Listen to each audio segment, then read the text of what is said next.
महिलाओं को तो नेहरू जी ने ताकत देने का काम किया। उसी समय नहीं, बस एक बहुत छोटी सी टिप्पणी कर रहा हूँ, छोटी सी टिप्पणी। डॉक्टर अंबेडकर ने कहा था आज मुस्लिम समाज विविधता की बात कर रहा है कि आप विविधता को खत्म मत कीजिए।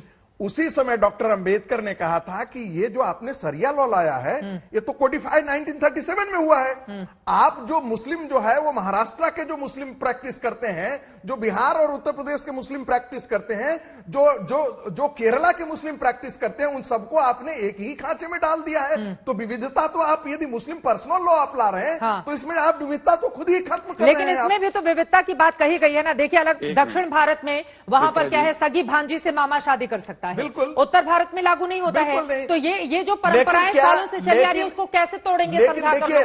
देखिए यहाँ देखिए मैं आपको गौरव जी भी कुछ बोलना चाह रहे हैं। इसमें गलतफहमी नहीं आनी चाहिए। इस प्रकार की प्रथाओं में एंटर करना ये यूनिफॉर्म सिविल कोड का दायरा नहीं है, इसलिए गलतफहमी नहीं होनी चाहिए ये चीजों को लेकर के।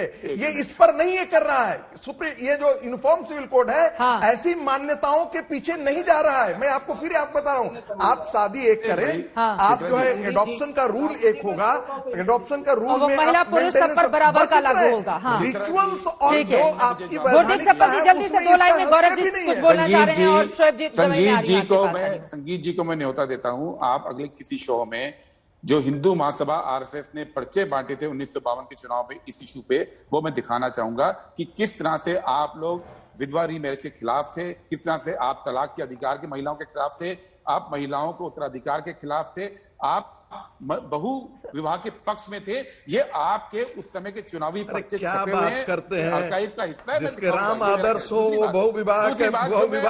दूसरी बात मैं पहली बार आपसे सहमत होकर बात कह रहा हूं संगीत जी, जो आप बात कह रहे हैं, सिर्फ मेरे ये कहना है इन बातों के लिए ड्राफ्ट पेश कीजिए। ठीक है, गौरव भाटिया जी इसका जवाब देंगे। वो बार बार ड्राफ्ट मांग रहे हैं आपसे। गौरव भाटिया जी ड्राफ्ट दीजिए, दे दीजिए ड्राफ्ट, पढ़ लेंगे सब लोग क्या लिखा हुआ है, क्या है तैयारी सरकार की।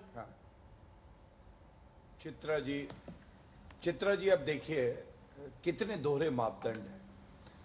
हम लोग आपकी चर्चा में आते हैं और किसी बड़ी भूल के बारे में, जैसे नेहरू जी ने भारत की जो भूमि थी वो चीन को दे दी, कुछ नहीं कर पाए, हम लोग बात उठाते कहते कहां आप नेहरू जी पे चले जाते हैं। आज की कांग्रेस हिंदू महासभा के पत्र दिखा रही है जो मुझे नहीं पता कौन से हैं, लेकिन मैं एक बात पूछना चाहता हूं। ये कहते हैं भारतीय जनता पार्टी कुछ बोलती है, सरकार कुछ बोलती है ना। लॉ कमीशन की रिपोर्ट में बड़ी सार्वजनिक एक राय ली गई और उसके बाद उसको लागू क्यों नहीं किया गया? क्योंकि सबको साथ में लेके चलने का हमारा एक फैसला है। लेकिन दुख की बात क्या है, चाहे वो ट्रिपल तलाक हो, राहुल गांधी कुछ बोलते नहीं है। यूनिफॉर्म सिविल कोड हो, उनके मुंह में दही जम जाती है। स्कूल कॉलेज में हिजाब पहनेंगे या नहीं पहनेंगे, ये लोग कहते हैं नहीं, न्यायालय जो कह रहा है गलत कह रहा है, इनका स्टेट यूनिट। ये क्या बीच में नहीं, अपनी बारी में अभी शांत हो जाइए। सप्पल जी आप सुप्रीम कोर्ट वक्त दे दीजिएगा मुझे। हम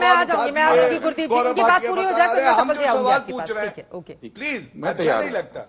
मैं तैयार हूं, चित्रा जी मुझे वक्त दे देंगे, मैं तैयार हूं। देखिए इनकी चुप्पी की एक वजह है चित्रा जी, जो देश सुधार दे, लेकिन इनके वोट बैंक को कहीं सेंध लग जाए क्योंकि इनको तुष्टीकरण की राजनीति करनी है।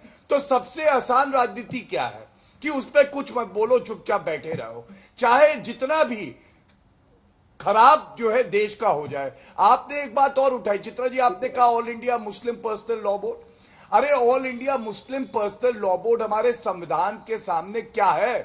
कहां राजा भोज, कहां गंगू है? आप बताइए। ये all India Muslim personal law board सर्वोच्च न्यायालय में कहता है ट्रिपल तलाक को खत्म मत करो, क्योंकि मुस्लिम महिला जो है इनमें सोचने की शक्ति कम है, और अगर ये खत्म हुआ तो जो मुसलमान मर्द हैं वो महिलाओं को जान से मार देंगे।